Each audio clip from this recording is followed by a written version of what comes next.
Shifting gears a little bit, it's important for, we shifted away years ago, industry did. We haven't really shifted away from the term human error reduction. But the reality is, if you reduce errors, you're going to reduce events. So we have to understand the difference between errors and events. So an error is an action or inaction that unintentionally does one of three things. It results in an undesirable or unwanted condition, it leads a task or system outside of limits, or it deviates from a set of rules, standards, or expectations. The important thing about this is a lot of organizations don't have a standard science-based definition for error. They let everybody identify it the same way. I was doing a survey not long ago, and almost all of the people in the 90+% range said that they use a strict definition for error. Only 20% could actually define what they use for that strict definition of error. So we also have to understand that we have to manage the difference between an error, which is an action or inaction that unintentionally does something, and the event or whatever the outcome is. So the action drives an outcome. And the first thing we need to learn to do is separate the errors from the events. Let's just use a quick example. Have you ever been sitting at a red light and you're in the left turn lane, and all of a sudden the light to your right for the traffic that goes straight turns green, and you take your foot off the brake and start to put it on the gas? Now, that would be an error because it's an action or inaction that unintentionally results in an undesirable, unwanted condition. The action is intentional, it's the outcome that's unintentional. Now, there's a couple of things that can happen. You can take your foot off the gas and put it immediately on the brake, and you don't go anywhere. So all I did was had the opportunity for the car to move, and that would be a task or system outside of its limits. Or you could creep forward and recognize that the light was still red, and now you're in the intersection, so you've got an undesirable or unwanted condition, and you've got a task or system outside of limits, and you've deviated from a set of rules, but there was no intent to do that. Or you can not notice that the light was still red, make the turn, and somebody 2 blocks down the road says, "Did you know you ran that red light back there?" And you say, "No, I didn't. I didn't run that red light." Now, almost all of us have experienced something like this. And the key points are the action or inaction is usually intentional. Most of our actions are intentional. It's the results that are unintentional. And there's also an element that it unintentionally results in an undesirable or unwanted condition. Maybe I'm inside, maybe I've gone over the white line. I've got an undesirable condition, or it unintentionally leads a task or system outside of its limits. In other words, I'm not where I'm supposed to be. My foot's on the gas instead of on the brake. Or it unintentionally deviates from a rule. I run the red light, but I don't even realize the light was still red. Maybe there's no one in the car. I may never knew that I ran that red light. Or the cop stops me and says, "Did you know you ran that red light back there?" "No, I didn't run that red light." You're not trying to get out of the ticket. You just saw the traffic move. And human nature, when that traffic moves, as your brain processes, it's time for me to move too. So we have to understand the difference between a deviation, that's when we don't strictly comply with a rule, standard, or expectation, and a violation. That's when we consciously, intentionally deviate from a rule. And there's a difference between those two. The deviation is the condition. It's you see someone not wearing their safety glasses. You notice that someone isn't wearing their hearing protection. You notice someone isn't wearing the appropriate fall protection. When you ask them about it, if they thought they were wearing it, or they thought that they were wearing it correctly, it's probably a deviation. In other words, they're unintentionally outside the rules. But sometimes people intentionally deviate. In other words, there's conscious intent to be outside the rule, standard, or expectation. Let's look at our scenario again. The light turns green, the traffic starts to move. You start to inch forward because you take your foot off the gas or off the brake and put it on the gas. But you do it because you saw the traffic move and you immediately correct that. You stop. You had no intent to deviate. So if you unintentionally deviate, that's going to be an error. But let's say that you say, well, there's no cars coming. I'm just going to run the light. That intentional deviation is a violation. I'm consciously, intentionally outside the rule, standard, or expectation.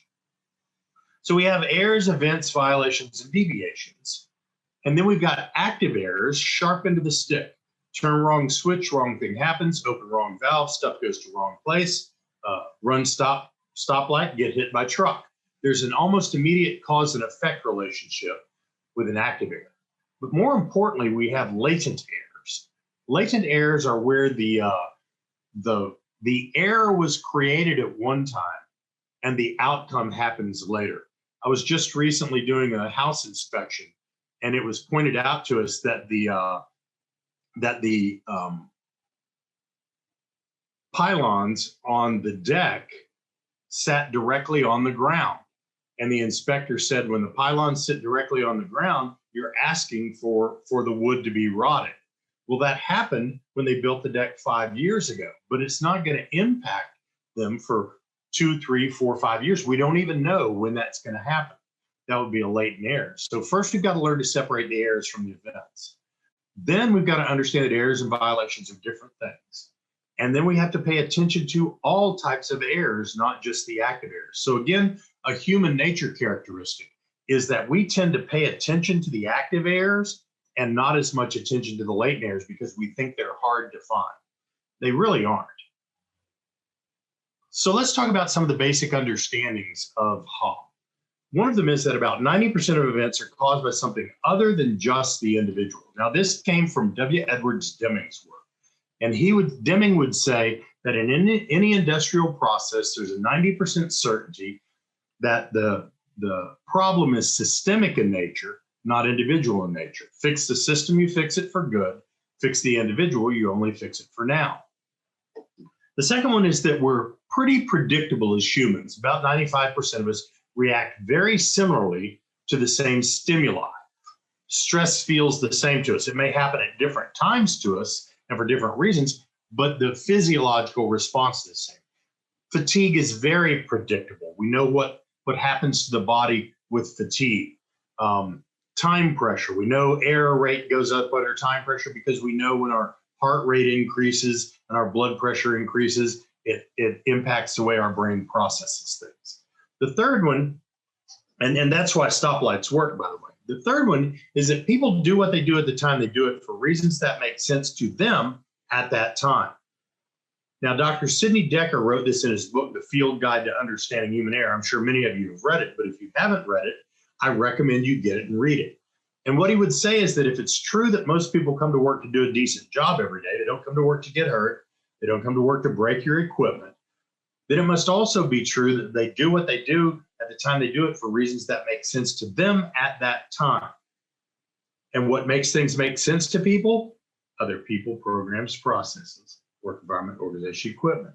All of those things interact with each other. They impact the individual impacts all of those things.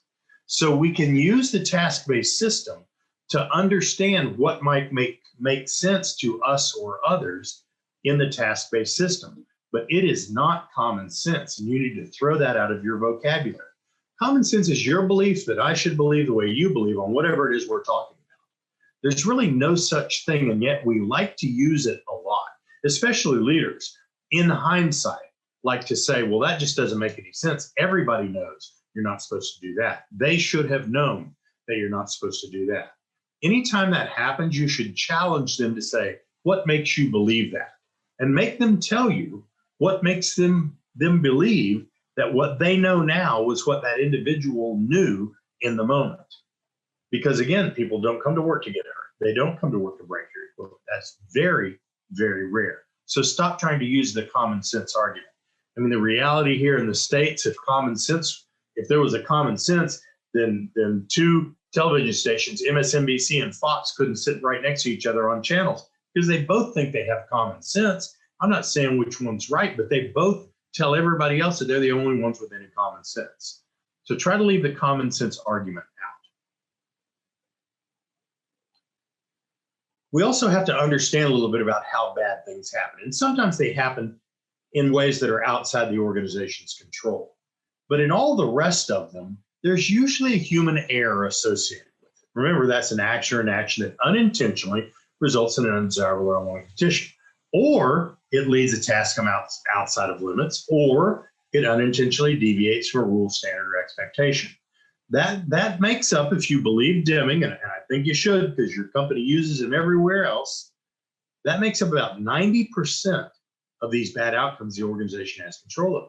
And only about 10% of them are related to violations where there's conscious intent to violate. Now, all of these can be systemically driven. I can systemically drive a violation by driving someone or backing someone into a corner.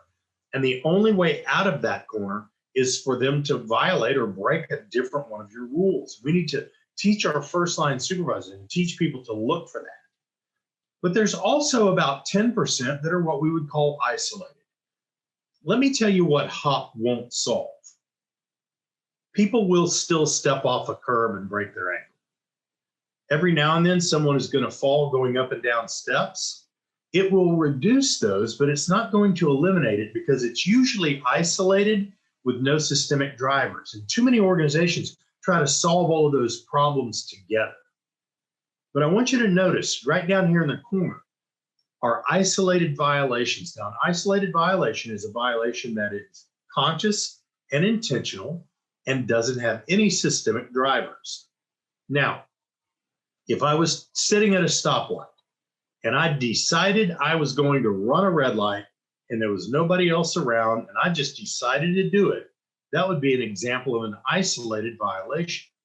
But let's say I'm sitting at that same red light and an ambulance with their sirens on comes up behind me and they can't get around, and I ease into the intersection checking traffic first. I've still violated the rule, but there was a systemic driver that drove me to that violation. In other words, there's an explanation for why I needed to violate the rule to deal with the systemic driver.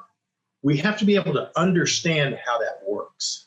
And just so you think I'm not, making this up, all of this comes from, I say 50 years here, but it's probably, thousands of cumulative years, but over 50 years of root cause analysis.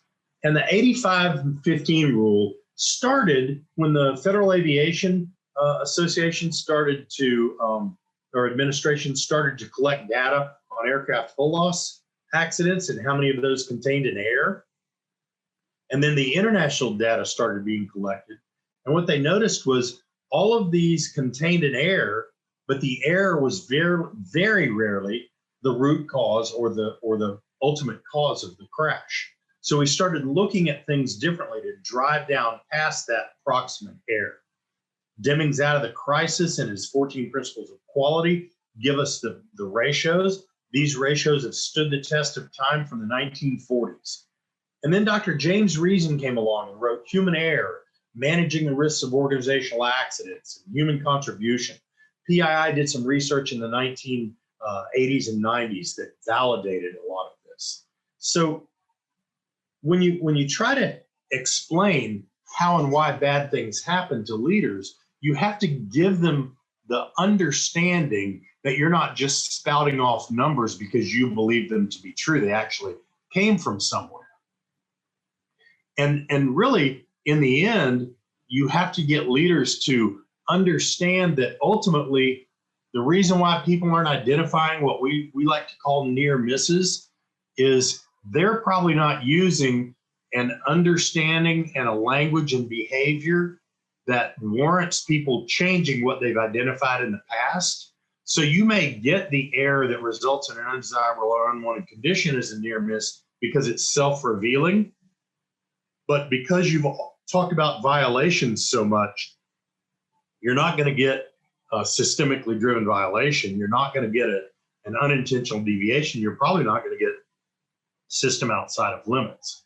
You're certainly not going to get isolated violations. And when the leaders start to revert back to the old language, they drift back into talking about these isolated violations a lot. But if you just do the math, these isolated violations comprise less than 1% of your problems out there. And yet leaders spend an inordinate amount of time talking about them like they're the main problem. So one of the things that Todd Conklin wrote in one of his recent books is that leader response to failure matters. It's one of their top hot principles. But you just can't tell leaders that their response to failure matters. You have to get them to respond differently. And they have to learn to respond differently to both failure and success. So I'm using the word respond intentionally. As humans, we tend to react. And one of the things advanced error reduction does, it helps us turn our reaction into a response so we can respond differently, because our response to failure does matter.